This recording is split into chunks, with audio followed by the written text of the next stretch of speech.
Elso Entrepreneurship, solusi bisnis UMKM. Assalamualaikum warahmatullahi wabarakatuh. Halo Sobat UMKM, welcome back di Elko Entrepreneurship. Oke, Sobat UMKM, pernah gak sih punya bisnis, punya ide bisnis keren tapi bingung mulainya harus dari mana ya? Atau mungkin udah punya bisnis nih, udah jalan tapi rasanya itu kayak tanpa arah gimana sih gitu ya. Tenang aja nih, di episode kali ini kita bakal ngobrolin soal bisnis plan. Bukan yang ribet dan bikin pusing ya, tapi yang sederhana, yang mudah dipahami dan bisa langsung diterapkan gitu. Pastinya kembali lagi bersama saya Lisna Gustiani yang akan menemani Sobat UMKM untuk berbincang bersama narasumber kita. Siapa lagi jika bukan Bapak Dr. Haji Yusuf Tajiri. Langsung saja kita sapa. Assalamualaikum Bapak. Waalaikumsalam warahmatullahi wabarakatuh. Oke, Bapak apa kabar hari ini? Alhamdulillah baik selalu. Alhamdulillah, awis tepangnya Pak ya? Ya, bagaimana dengan Lisna hari ini? Alhamdulillah Bapak Lisda juga Ya. baik sekali, sehat Alhamdulillah. Bapak mungkin hari ini kita akan melanjutkan belajar lagi nih Pak, sharing lagi sama Sobat UMKM Ya, tentang gak apa-apa. bisnis gitu Pak. Kali ini Bapak kita Lisna gitu sama teman-teman UMKM mau tahu tentang bisnis plan Pak gitu. Oh Tentang iya, gak rencana apa-apa. bisnis. Boleh ya Pak ya? Boleh. Oke, Bapak mah senang-senang saja kalau berbagi ilmu teh. Ya tentu, karena kita memang concern untuk memberikan pengetahuan kepada teman-teman UMKM. Dengan cara begini harapan kita UMKM itu ke depan bisa tumbuh dan berkembang. Oke.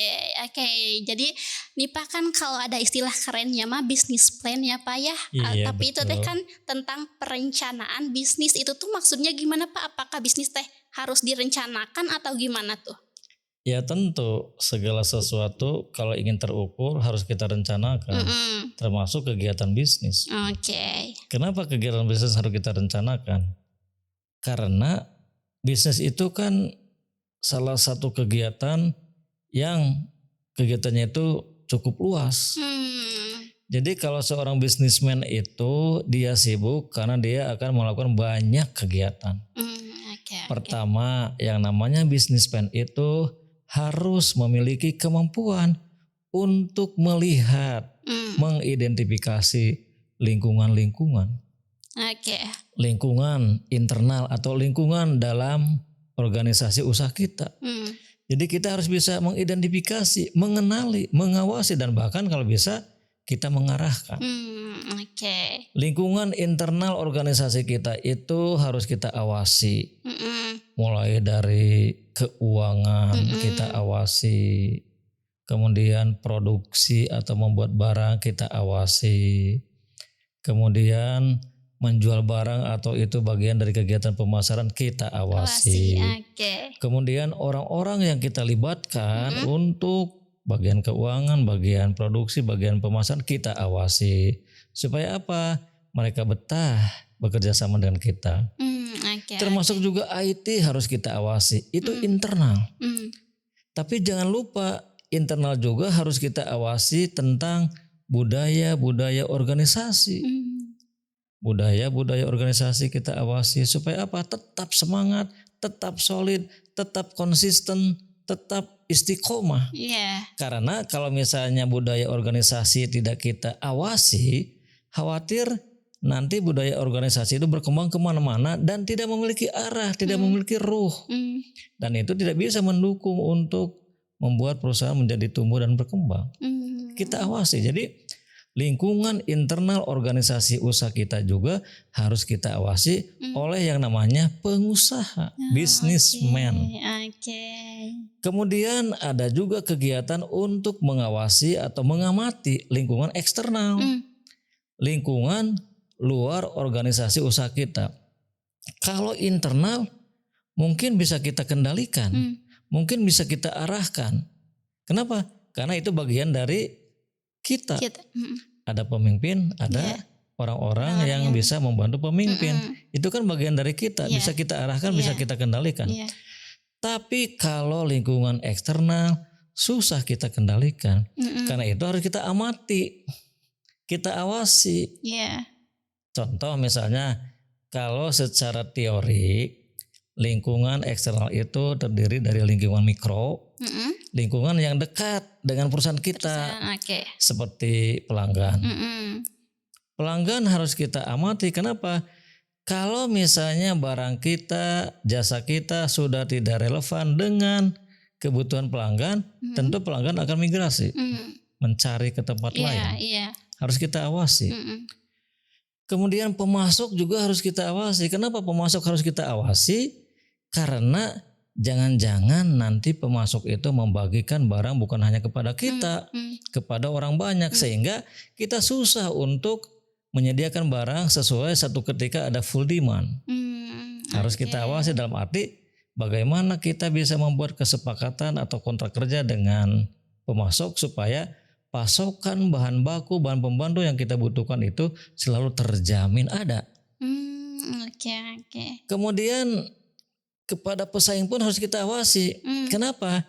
Karena pergerakan pesaing itu bisa mengganggu keberadaan usaha kita. Kalau pesaing memiliki kekuatan, itu tentu bisa menjadi ancaman bagi kita. Tapi kita bukan mendoakan pesaing supaya lemah, bukan.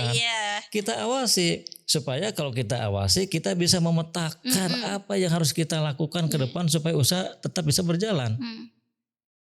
Kemudian yang harus kita awasi selain pesaing juga para stakeholder, pemegang saham kita awasi. Kemudian juga publik merupakan komunitas masyarakat, bisa dalam bentuk LSM atau asosiasi-asosiasi kita awasi. Jadi lingkungan eksternal yang mikro, walaupun dekat dengan kita, itu jelas harus kita amati, kita awasi, karena mereka itu sulit kita kendalikan. Justru mereka yang akan mengendalikan kita. Contoh konsumen. Kalau misalnya berada pada peta persaingan sempurna, ketika jumlah produsen, jumlah konsumen hampir sama banyak, berarti kan konsumen yang memegang kendali. Karena itu harus kita awasi. Lingkungan eksternal yang makro apalagi, walaupun memang jauh, tetapi itu tetap juga akan berpengaruh kepada usaha kita. Kita awasi. Apa saja?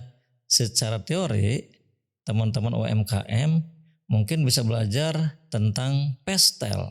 PESTEL itu terdiri dari satu keadaan politik suatu negara. Kita awasi, kita amati. Yang kedua tentang ekonomi yang ada pada suatu negara. Kita awasi, kita amati. Kenapa?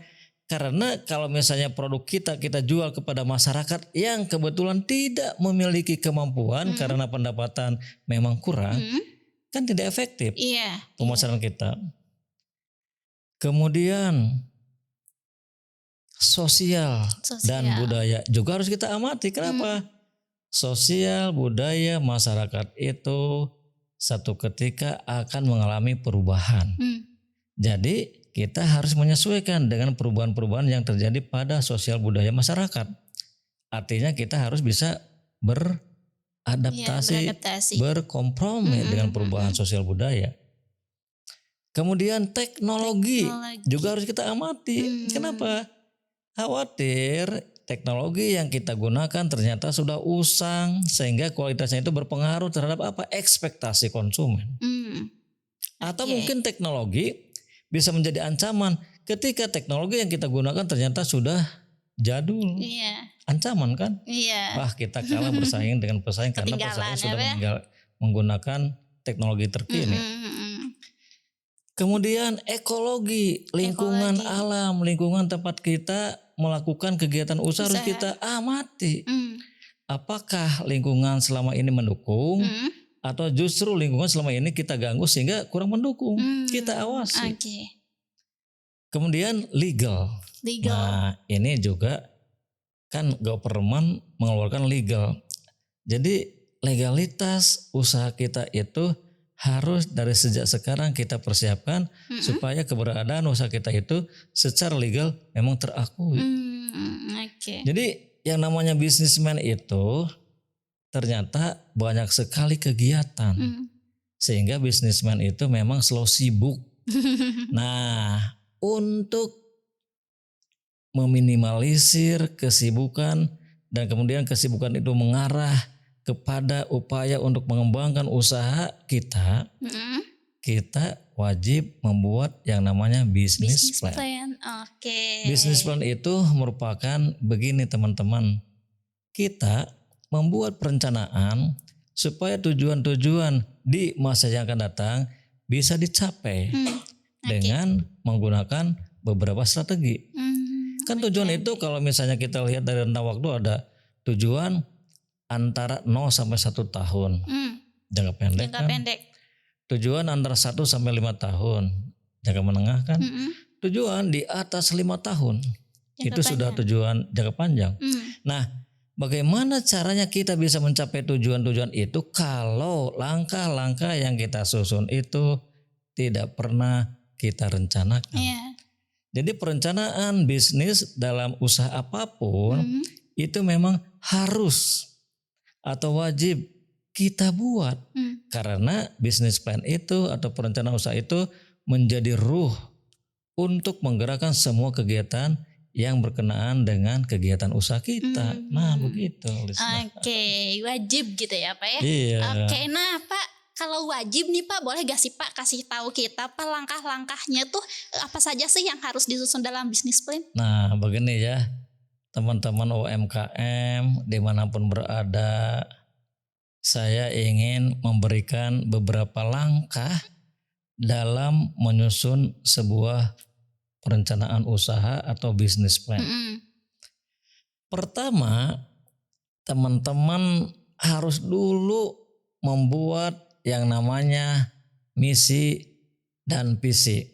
Ada juga yang mengatakan visi dan misi boleh, tapi maknanya berbeda.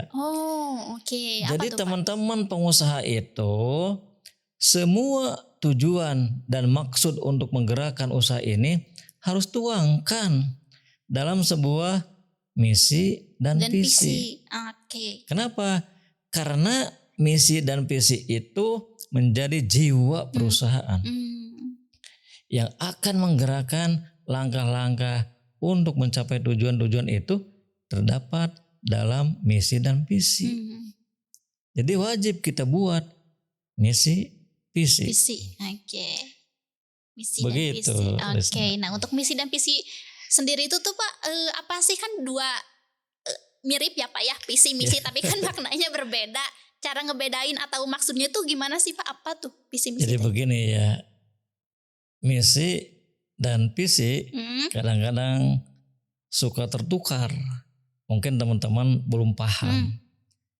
Karena kita memang membiasakan untuk menjunjung tinggi tradisi ilmiah, tentu kita akan berdasarkan kepada teori. Teori Peter F. Drucker ini kan tokoh manajemen abad 21 ya. Beliau itu memang pakar dalam bidang manajemen. Mengatakan misi itu menjawab pertanyaan apa bisnis kita.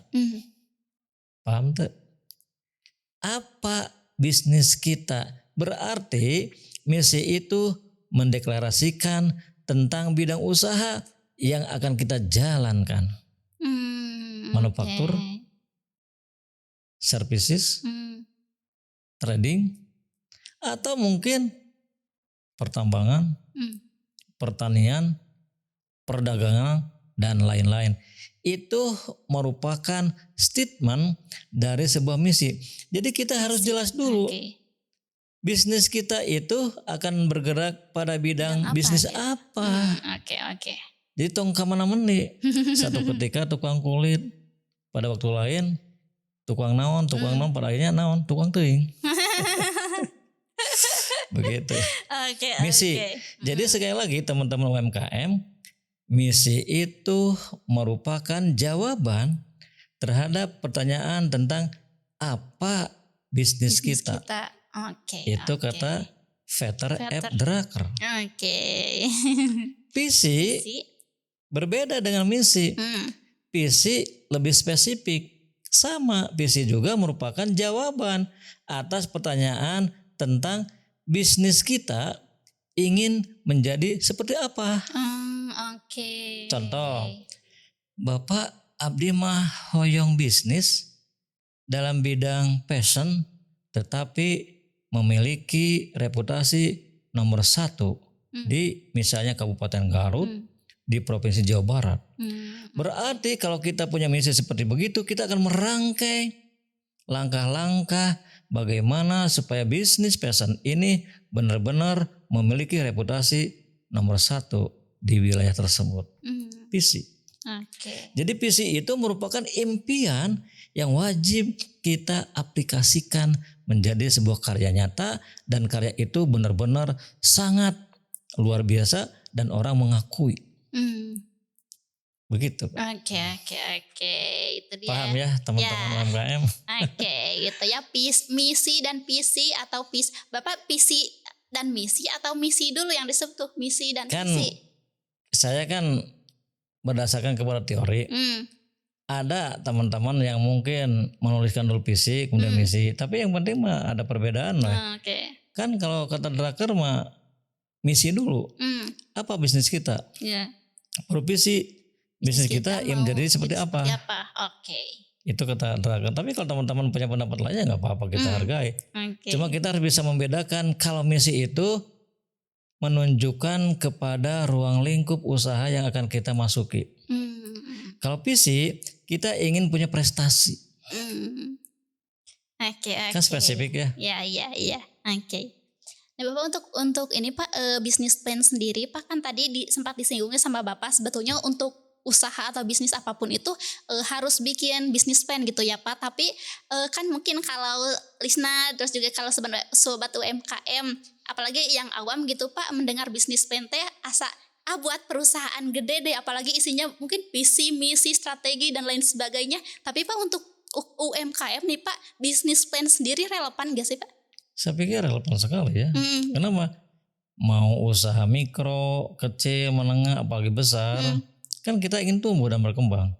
Bagaimana caranya supaya kita itu bisa tumbuh dan berkembang kalau tidak ada ukuran-ukuran yang akan memandu kita?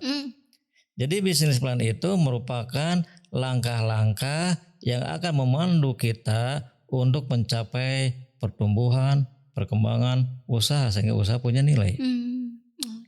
Wajib. Jadi tidak hanya sekedar bagi perusahaan-perusahaan besar. Kalau kita ingin berkembang, kita ingin tumbuh, biasakan kita itu menuliskan tujuan-tujuan usaha kita. Misalnya 1 tahun ke depan, 5 tahun ke depan, 10 tahun ke depan. Biasakan. Kenapa? Ada capaian yang harus kita kejar. Kalau tidak ada capaian berarti kita mungkin bekerja itu ya semaunya. Tidak terarah. Tidak terukur.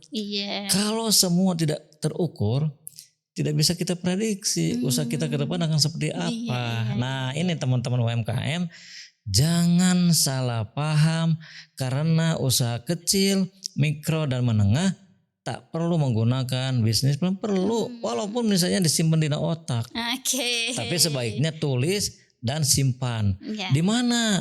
Di kantor kita, di kantor departemen-departemen kita, di kantor bagian-bagian dari sub departemen kita.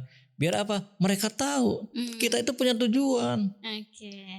Ya, daripada kita setiap hari menyampaikan misi-misi kepada mereka, sebaiknya visi-misi itu kita tulis dan kita pasang di dinding-dinding.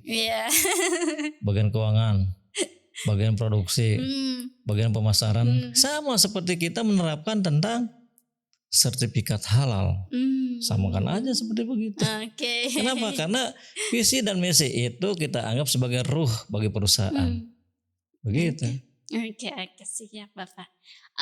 Nah Bapak nih, saya sendiri nih Pak mewakili anak Gen Z. Anak Gen Z. Anak Gen Z nih Pak, kan biasanya Pak kalau kayak kumpul atau nongkrong nih Pak, kan berbicara tentang bisnis nih, tiba-tiba misalkan Pak ya muncul ide bisnis nih Pak ya. Tapi Pak untuk membuat bisnis plan sendiri itu Pak, kapan sih Pak waktu terbaiknya? Maksudnya tuh apakah pas sebelum usaha jalan, misalnya pas udah ada ide langsung dibuat bisnis plan, atau udah usaha jalan juga sebenarnya bisa loh gitu bikin bisnis plan. Bisnis plan itu kita buat satu ketika kita akan menjalankan rencana-rencana usaha. Yang kedua, ketika perusahaan itu seharusnya sudah berjalan. Oke. Kalau bagi rencana yang akan kita jalankan, berarti kita menyusun langkah-langkah yang akan kita kerjakan pada masa yang akan datang dan itu menjadi panduan. Saya punya ide bagaimana caranya menerapkan ide ini, bikin rencana-rencana supaya ide itu tidak sia-sia karena ide itu belum tentu datang 2 atau 3 kali. Iya. Manfaatkan ide yang sudah ada itu dengan action, bikin rencana usaha. Karena rencana usaha itu akan mengatur langkah-langkah yang akan kita lakukan untuk menerapkan ide-ide tersebut. Begitu. Jadi saya pikir bagi teman-teman apakah itu Gen Z terutama ya, ketika punya ide sebaiknya eksekusi dengan cara bagaimana? Bikin dulu perencanaan usaha walaupun misalnya hanya 1 lembar. Kenapa? Itu untuk mengingatkan kita itu punya ide, kita itu punya tujuan, kita itu punya rencana. Berarti kita akan menyusun strategi atau langkah-langkah ya untuk mencapai rencana itu. Begitu. Oke. Dalam perencanaan bisnis itu Pak ya, Bapak sendiri nih Pak sebagai pengusaha dan juga sebagai akademisi nih Pak, mungkin dari pengalaman Bapak atau mungkin juga dari curhatan orang lain sesama pengusaha teman Bapak gitu Pak, kesalahan gitu Pak, kesalahan yang biasanya dibuat pas mau bikin atau menyusun bisnis plan itu apa sih Pak?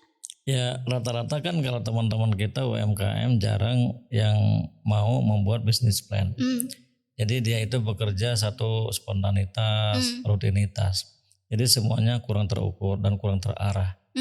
Tapi kalau misalnya sekali lagi teman-teman UMKM dimanapun berada, ketika punya ide atau rencana tuangkan dalam sebuah perencanaan usaha. Karena perencanaan usaha itu kita punya rencana pada masa yang akan datang, apakah kurang dari 1 tahun, 1 sampai 5 tahun, di atas 5 tahun tentang kondisi usaha kita. Misalnya pertumbuhan sekian persen. Perkembangan sekian persen, profit sekian persen. Berarti itu semuanya terencana dan itu menjadi panduan bagi langkah-langkah yang akan kita susun untuk mencapai tujuan itu. Jadi semuanya terukur, semuanya terencana. Insya Allah semuanya bisa kita capai dengan kesuksesan luar biasa. Kenapa? Harus punya keyakinan. Keyakinan gitu bisa sukses ya Pak ya. Nah Bapak kalau misalkan nih Pak kita udah bikin bisnis plan nih Pak. Tapi sebetulnya Pak bisnis plan itu maksudnya tuh nanti itu bisa diubah atau direvisi gitu gak sih Pak? Bisnis plan itu tidak bersifat kaku atau absolut. Kenapa? Karena kita juga selalu memprediksi lingkungan eksternal itu mudah berubah. Bisnis plan juga satu ketika harus kita lakukan evaluasi. Apakah masih relevan atau tidak? Contoh, pada masa krisis yang kita alami sekarang, realistiskah pertumbuhan ekonomi kita misalnya di atas 6%? Kenapa ini pertumbuhannya itu memang tidak sesuai dengan harapan kita? Terjadi gejolak di mana-mana, terjadi peperangan di mana-mana.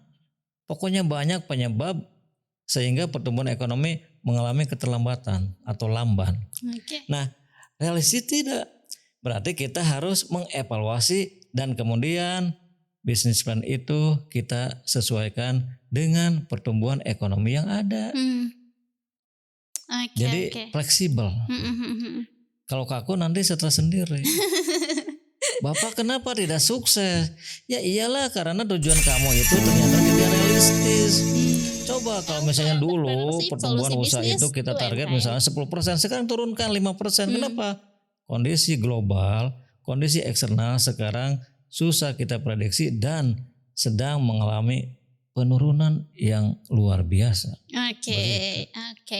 Nah Bapak untuk bisnis plan sendiri nih Pak itu tuh kita kembali lagi mungkin Pak ke pembahasan tujuannya itu sebetulnya untuk apa dan bisnis plan itu apakah untuk kita sendiri atau mungkin dibentuknya bisnis plan itu ada kebutuhan untuk orang lain gitu Pak? Ya pertama untuk kita sebagai pengusaha tentu kita butuhkan. Kenapa? Karena dengan bisnis plan kita punya jalan untuk menuju ke arah kesuksesan karena kita sebelumnya sudah menentukan tujuan-tujuan.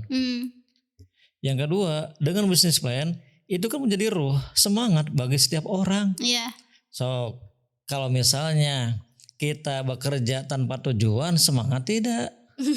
Apa yang akan kita capai? Duka teuing. Gak ada target. Karena itu kan bekerja itu by target. Bekerja itu harus mencapai target yang sebelumnya sudah kita tentukan bersama. Jadi tujuan bisnis plan itu supaya memastikan langkah-langkah usaha untuk mencapai tujuan-tujuan yang sudah kita tetapkan. Tujuan keuangan, tujuan produksi, tujuan marketing, tujuan SDM bisa tercapai ketika kita memang sudah menjalankan langkah-langkah untuk mencapai tujuan tersebut. Atau dengan kata lain kita menggunakan strategi. Oke, iya. Berarti tadi tuh bisnis plan itu untuk kita sendiri, terus juga mungkin untuk orang lain sama. Pada akhirnya ketika bisnis plan ternyata bisa kita aplikasikan, bisa kita raih secara baik, pihak eksternal, konsumen percaya kepada kita. Kemudian stakeholder, terutama shareholder ya, pemegang saham percaya kepada kita. Pemerintah percaya kepada kita karena kita memang komitmen dalam mencapai tujuan-tujuan yang sudah tertera pada bisnis plan. Oke. Senang dia kan? Iya. Tadi kan pemegang saham percaya kepada kita, pemerintah gitu Pak. Nah, untuk pemegang saham atau mungkin Pak investor pas awalan lihat sebuah perusahaan, lihat bisnis plan-nya, biasanya itu Pak yang paling diperhatikan itu apanya sih Pak dari bisnis plan itu? Kalau untuk investor? Ya biasanya kalau investor itu dia akan melihat dari reputasi laporan keuangan. Apakah laporan keuangannya itu menunjukkan ada pertumbuhan yang signifikan? Apakah dengan capaian-capaian bisnis plan yang sudah dia raih itu menunjukkan terjadi perubahan struktur modal? Itu yang akan menjadi perhatian. Jadi laporan keuangan dari seorang pengusaha itu menjadi standar untuk menentukan investasi tambah atau bagaimana. Begitu. Oke. Sobat UMKM, kita udah membahas banyak hal ya sama Bapak, yaitu tentang bisnis plan. Mungkin sebelum diakhiri nih Pak, pertanyaan terakhir nih Pak dari Lisna. Seberapa penting atau apakah bisnis plan bisa menjamin kesuksesan bisnis? Maksudnya tuh kalau kita punya bisnis plan pasti 100% sukses lah gitu Pak. Kalau kita bicara 100%, kita ini kan manusia. Manusia itu tidak lepas dari kekhilafan. Paling tidak mendekati lah. Kenapa? Karena bisnis plan itu merupakan roadmap. Peta jalan untuk menuju kepada kesuksesan. Kenapa sukses? Karena tujuan-tujuan yang sudah kita tetapkan itu sebenarnya terukur. Tetapi semuanya kita serahkan kepada Allah. Karena kita sebagai manusia itu wajib berikhtiar. Nah, salah satu ikhtiar yang kita lakukan dan realistis itu, coba susun rencana usaha yang akan kita lakukan. Supaya Allah itu banyak membantu kita. Bukan kita itu bekerja tanpa rencana. Kalau tanpa rencana meren bingung. Iya, hilang arah. Apakah dia akan sukses atau tidak? Kan kita nggak tahu. Karena target itu aya. Tujuan juga nggak jelas. Begitu. Oke, itu ya. Sobat UMKM. Nah Bapak, sebelum kita mengakhiri, mungkin Pak ada lagi yang mau disampaikan kepada Sobat UMKM terkait bisnis? Saya ingin menyampaikan kepada teman-teman UMKM, karena kita juga merasakan sebaiknya walaupun kondisi usaha kita seperti begini, biasakan kita menyusun rencana-rencana usaha. Karena dalam rencana itu ada target-target yang harus kita capai, ada juga cara-cara untuk mencapai target itu. Dengan demikian usaha kita itu menjadi terarah. Begitu ya. Oke, itu dia ya Sobat UMKM. Bapak terima kasih untuk ilmunya hari ini di episode kali ini tentang bisnis plan. Alhamdulillah Lisna banyak sekali hal-hal yang bisa Lisna ambil gitu Pak. Bapak sehat-sehat ya Pak. Kita mungkin bertemu lagi di episode selanjutnya dengan pembahasan yang lebih seru pastinya ya Pak ya. Mudah-mudahan. Insya Allah juga kepada teman-teman UMKM kita akan menyajikan sebuah modul kewirausahaan yang Wah, luar biasa. Iya, Insya Allah. oke. Pasti sudah gak sabaran juga ya Sobat UMKM.